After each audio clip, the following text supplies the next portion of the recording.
శారదా చంద్రమౌళీసం రత్నగర్భగణేశ్వరం శంకరంచ ఋష్యశృంగేశం తుంగాం లోకగురూన్ భజే. ఉభయ జగద్గురువుల యొక్క పాదపద్మాలకి నమస్కారం చేసుకుంటూ, అలాగే నాకు జ్యోతిష విద్యను నేర్పిన గురువర్యులు జ్యోతిష బ్రహ్మ కీర్తిశేషులు శ్రీ ఈరంకి సూర్యనారాయణమూర్తి గారు, సూర్యశ్రీ దైవజ్ఞి గారి యొక్క పాదపద్మాలకి నమస్కారం చేసుకుంటూ, ఓం శ్రీ మహాగణాధిపతి నమః, శ్రీ గురుభ్యో నమః, హరి ఓం.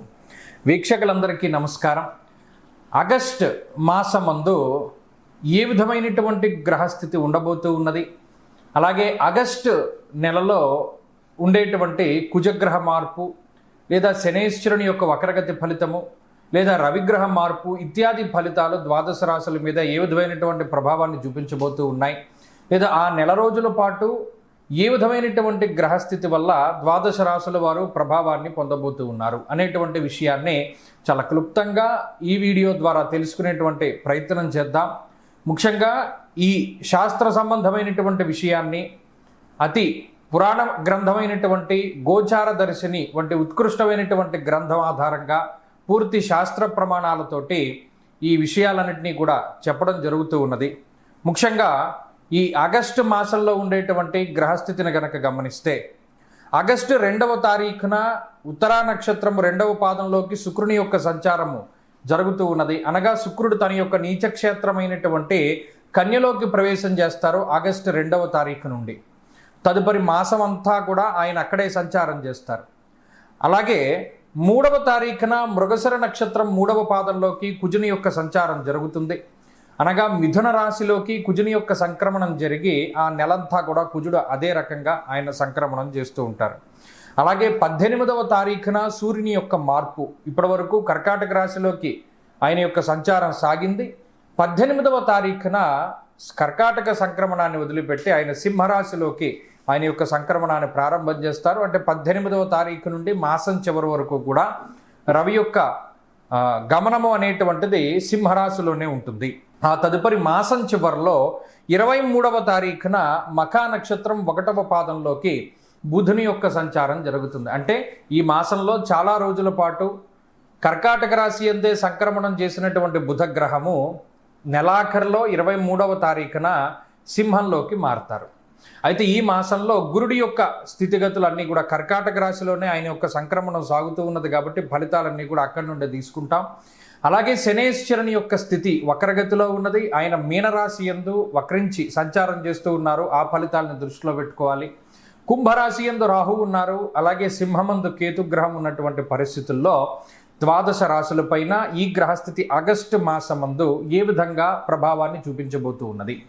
మరీ ముఖ్యమైనటువంటి విషయం, ఆగస్టు మాసంలో మనకి అనగా భారతదేశానికి ప్రత్యేకించి కనబడేటువంటి గ్రహణములు కానీ లేదా మరి ఏ ఇతరమైనటువంటి దుర్నిమిత్తములు కూడా కనబడడం లేదు. కావున ఎటువంటి గ్రహణ నియమాలు కూడా మనం పాటించవలసినటువంటి అవసరం లేదు. ఈ విషయాలను కూడా మనం దృష్టిలో పెట్టుకోవాలి.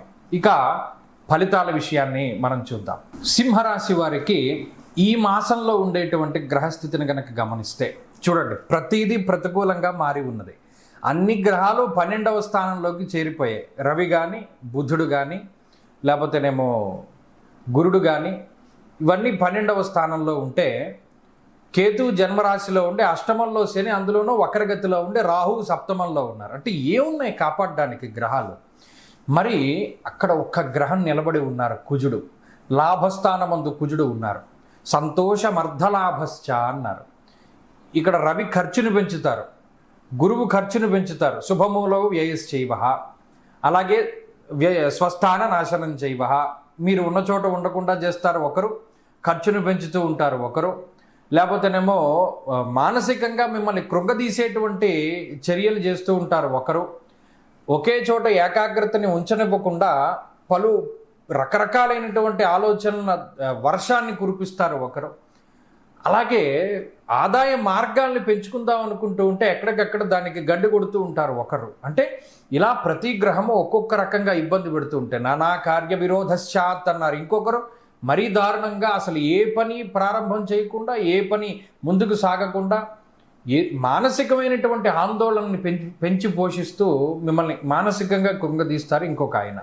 మరి ఇన్ని గ్రహాలు మీ మీద ముప్పేట దాడి చేస్తూ ఉన్నప్పుడు భగవంతుడు బ్యాలెన్స్ చేస్తాడు ప్రపంచాన్ని. ఇన్ని గ్రహాలు ప్రతికూలంగా ఉన్న కుజుడు ఒక్కరు నుంచున్నారు. సంతోషమర్ధలాభశ్చ. ఆయన ఎలా మొదలుపెట్టారు? సంతోషము. ఇన్ని బాధలుంటే సంతోషం ఎవరికైనా ఉంటుందా? అంటే ఇన్ని బాధల్ని అధిగమించగలిగేటువంటి శక్తి మీకు కుజుడిస్తున్నారు. మనం దాన్ని అలా అర్థం చేసుకోవాలి. ఏమంటే ఇన్ని బాధలు ఉంటాయంటున్నారే, మళ్ళీ సంతోషం అర్ధలాభశ్చ, ఇప్పుడే ఖర్చులు ఉంటాయన్నారు, మళ్ళీ అర్ధలాభశ్చ అంటున్నారంటే ఇక్కడ దాన్ని గమనించాలి. వాటిని అన్నిటినీ ఓవర్కమ్ చేయగలిగేటువంటి శక్తి కుజుడిస్తారు. ధైర్యం ఏకాదశగతే కుజే. విపరీతమైనటువంటి ధైర్యాన్ని ఇస్తాడు కుజుడు. అంటే ఎంత ధైర్యం ఉంటుంది అంటే, చాలాసార్లు చెప్తూ ఉంటాను, ఒక యుద్ధ రంగంలో సైనికుడు పరిగెడుతూ ఉన్నప్పుడు వాడికి ఎంత ధైర్యం ఉంటుందో అంత ధైర్యంగా ఉండనిస్తాడు. బాగా పైనుండి బంగీ జంప్ చేసేటువంటి వాడు ఎంత ధైర్యంగా ఉంటాడో అంత ధైర్యంగా ఉండనిస్తాడు కుజుడు. అంటే అంత మానసికంగా ధైర్యాన్ని ఇస్తాడు, దేన్నైనా ఎదుర్కొనగలిగేటువంటి శక్తి ఇస్తాడు.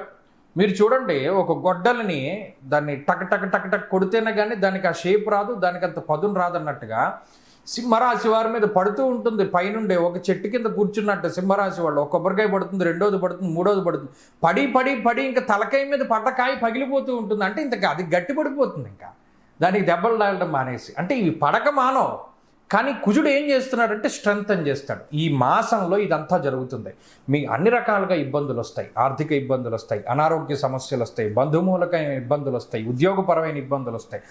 అన్నిటినీ మీరు ఓవర్కమ్ చేసి చివరాఖరణ నుంచుంటారు.